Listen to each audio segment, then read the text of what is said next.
Welcome to this video where we share our 5 top tips to enhance your DocCam experience.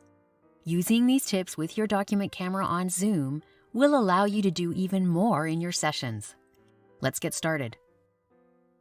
Tip number 1. Use a clear overlay. A clear sheet protector or acetate combined with a dry erase marker is a great annotation tool for physical materials, especially if you are working online with a document camera. Annotation just means that you are marking up a text in various ways.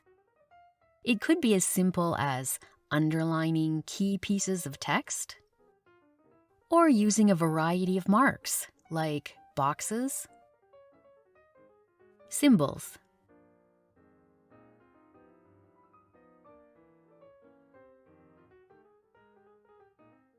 circles, arrows, questions, or notes. As a learner, using annotation while reading a text slows you down, gives purpose to reading, and sets you up for a deeper understanding of the text. Ultimately, annotating is a powerful way to interact with a text, and it provides kinesthetic and visual input as well. Using a clear overlay is a smart solution for when you want to annotate, but can't do it directly on the materials with a writing utensil that makes permanent marks. Because perhaps you are working on an official document, a borrowed workbook, a book on loan from the LU library, or maybe a book borrowed from the public library or from a friend. For both tutor and learner, it's also a quick and handy way to point out something that you are explaining or want the other person to pay attention to. Some fun activities where a clear overlay might be used are joining up matching word lists, doing a word search puzzle, color coding concepts,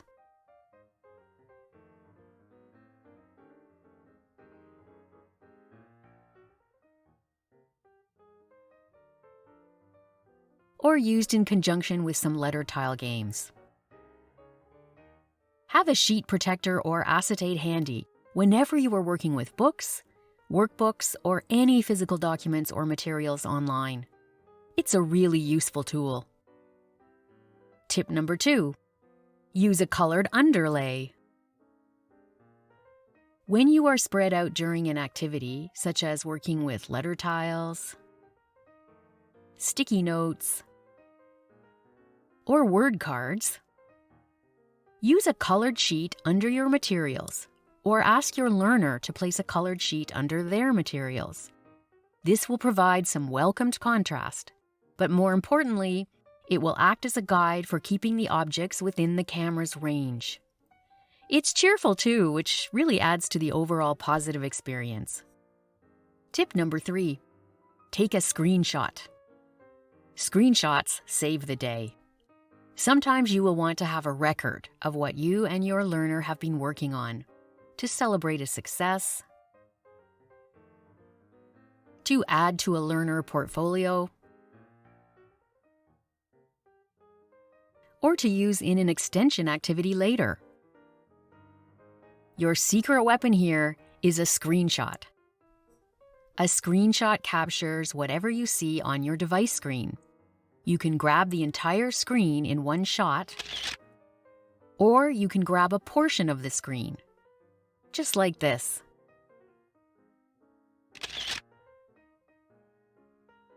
It could be a screenshot of a website you are viewing,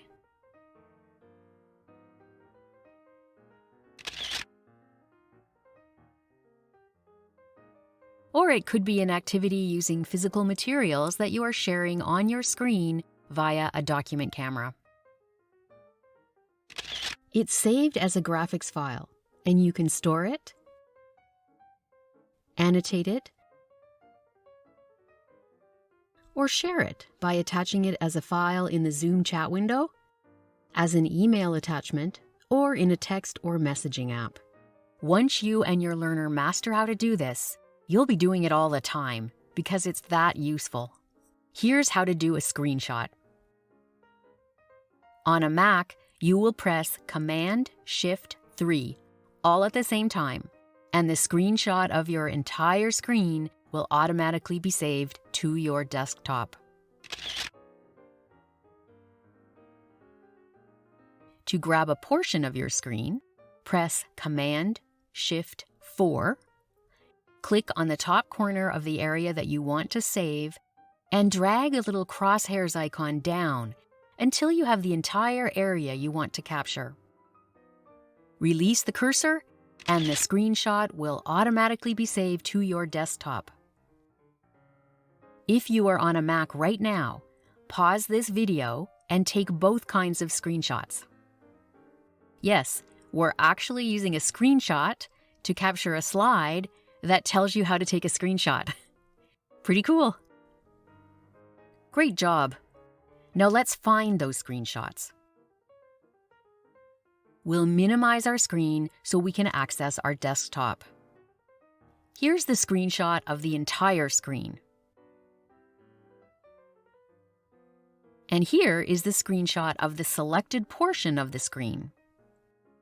As you can see, capturing a portion of your screen is an advantage as you can eliminate all the other distracting things on your page and focus on the activity at hand. If you like, you can rename them and put them in a dedicated folder just for screenshots.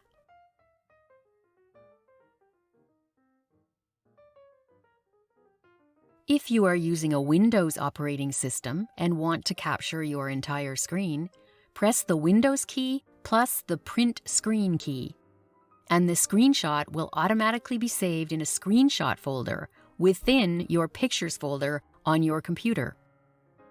If you like, create a shortcut for your screenshot folder so it's on your desktop for easy access. If you want only a portion of your screen, press the Windows key plus Shift plus S all together at the same time. Click and drag the area you want to capture, and when you release the cursor, the screenshot will automatically be saved to your clipboard, where you can then paste it into a Word document.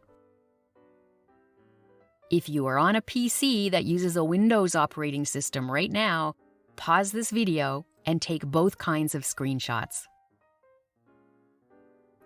Generally speaking, on a mobile device like a smartphone or tablet, press the power button and the home button quickly at the same time.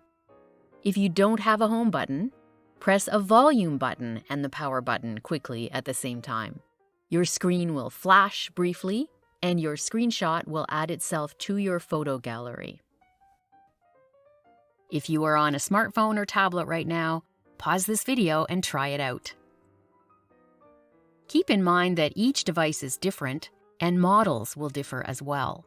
So if these basic instructions don't work for you, you may have to figure out how your particular device does a screenshot.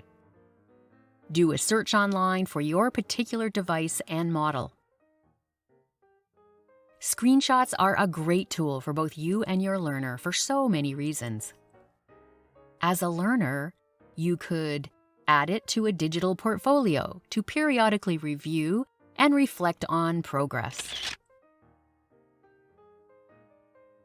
You could share a homework exercise you completed online. Share something you saw online but didn't understand so you can work on it in the next session. Use it as a reminder of something you developed in a session so you can refer back to it later. Save it to continue working on it in a future session.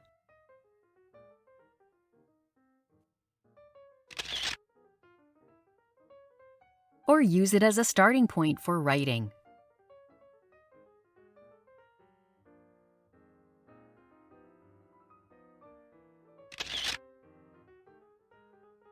As a tutor, you could keep it to help you plan a mini lesson for the next session.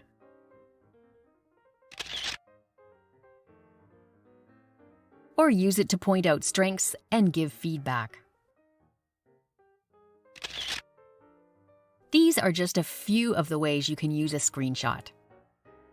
Taking a screenshot is a useful digital skill for both you and your learner to have, and it's worthwhile learning how to take one on your particular device or computer. Download our Screenshot Basics Quick Sheet to practice doing your own screenshot. Tip number 4.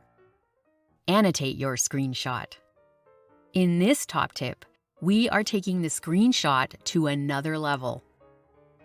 You just learned that with a screenshot, you can capture something you did in real time as a reference. With the annotation tool on Zoom, you can take that screenshot and write on it digitally in real time during your session. To give feedback,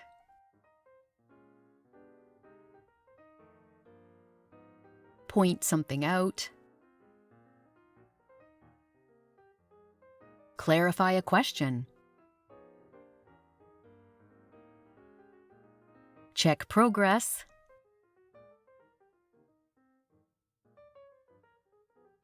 assign homework, or to extend an activity that was done in a previous session.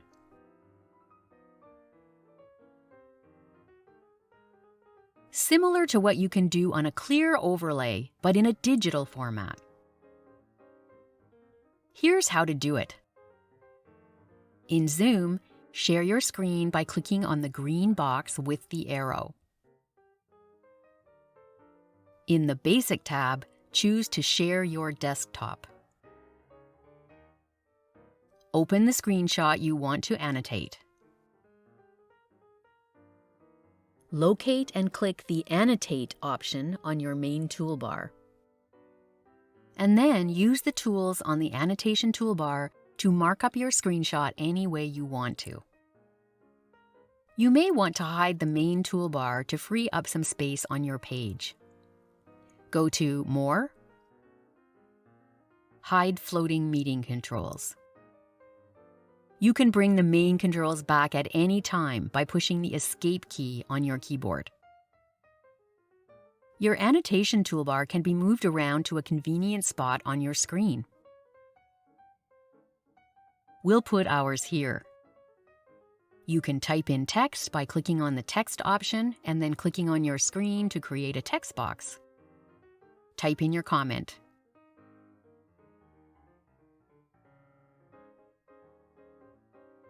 If you want to change the color or font size, go to the Format box and make your choices from there. You can always use the Undo button to undo what you've done, or the Redo button to bring something back. If you would like to draw, highlight, or create shapes, go to Draw on the menu, where you have various options. You can draw thin lines or marks with a pen, create a highlighter effect, draw arrows, draw circles, or boxes. You can create color blocks around text, or make solid shapes. Again, you can use the Format option to change color or line width. You can always use the Undo button if you want to get rid of the last thing you annotated. Or you can use the Erase tool to delete something you did earlier without disrupting any of the other marks you've made. Another fun and useful Annotate tool is the Stamp option. Go there and choose various icons to communicate in a quick and fun way.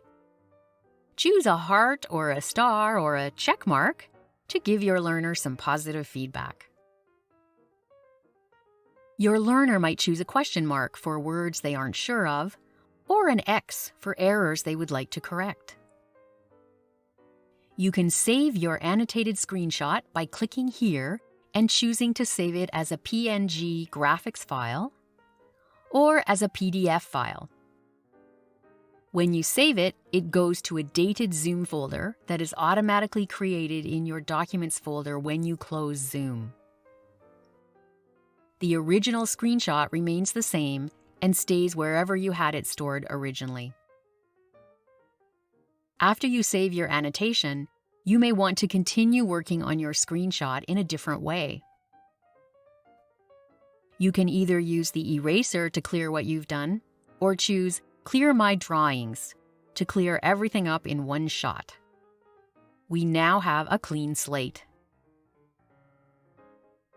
When you share your screen, your learner also has access to the screenshot and the annotation toolbar on their particular device. If they are on a mobile device, their toolbar may not have all these options, but they'll have the basic tools they need to annotate the screenshot on their own or together with you, collaboratively. It's a nice interaction, provides kinesthetic tactile input, and lends itself to some learning opportunities. Here, we are taking a written conversation that we did earlier and turning it into a self-correction activity.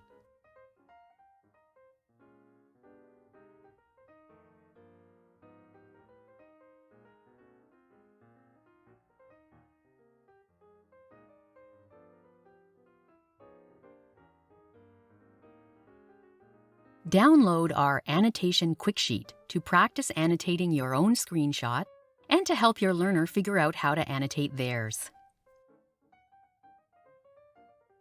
Tip number 5. Try back and forth activities online. These are activities where both of you are participants and take turns during the activity by going back and forth. A good example of this is a written conversation, and many word games can be played this way as well. Back and forth games are a great way to build a sense of fun and relaxation into your sessions. Playing games together strengthens tutor-learner connection and helps to build trust. It can foster a sense of collaboration and cooperation. Or inject some playful competition, which helps motivate your learner. Learning happens while you are having fun. If you love doing back and forth activities in your in-person tutoring sessions, here's your solution for doing that online when both you and your learner have a document camera. In this scenario, the tutor has joined on their laptop and has a document camera plugged in. Their learner has signed in twice, once on a tablet and once on a smartphone that they are using as a document camera. You may already be in gallery view as we are here, but if not, go to the View button in the top right-hand corner of your Zoom screen and choose Gallery View from the drop-down menu. If you are joining from a smartphone, just swipe your screen left to get into Gallery View.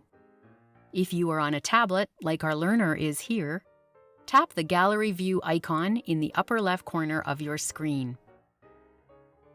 We can see the learner's materials already, and to reveal the tutor's materials, we will switch from our webcam to our DocCam by going to the video camera icon, clicking on the little arrow pointing upwards, and switching from our webcam to our DocCam by selecting IPEVO Document Camera under Select a Camera.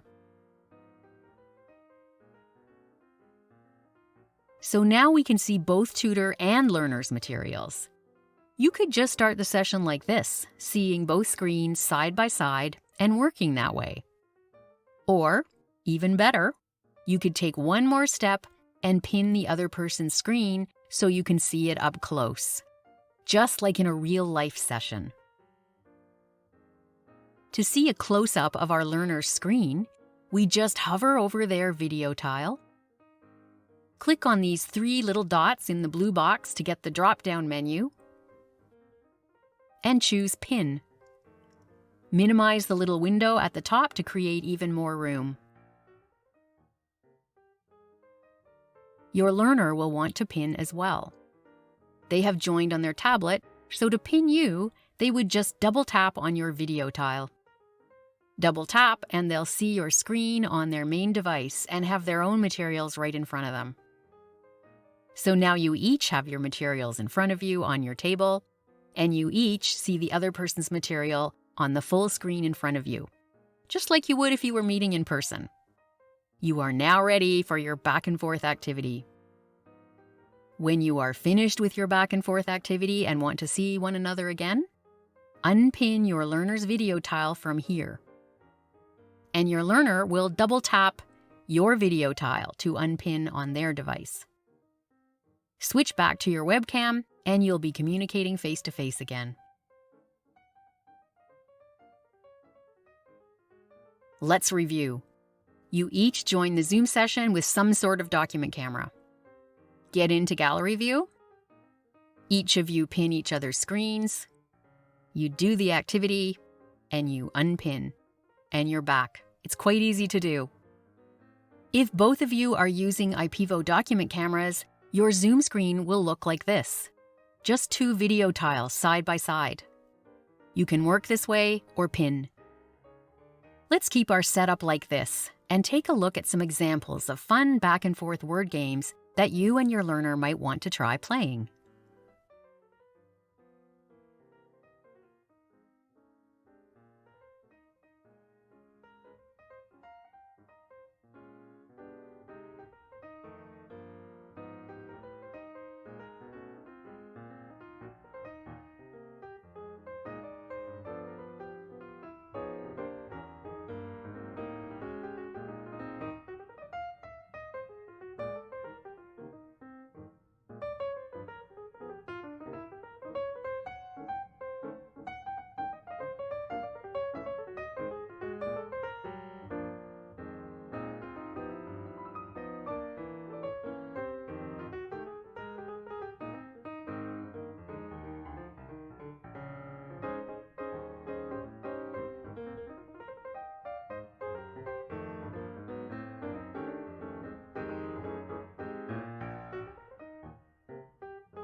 Those looked like a lot of fun.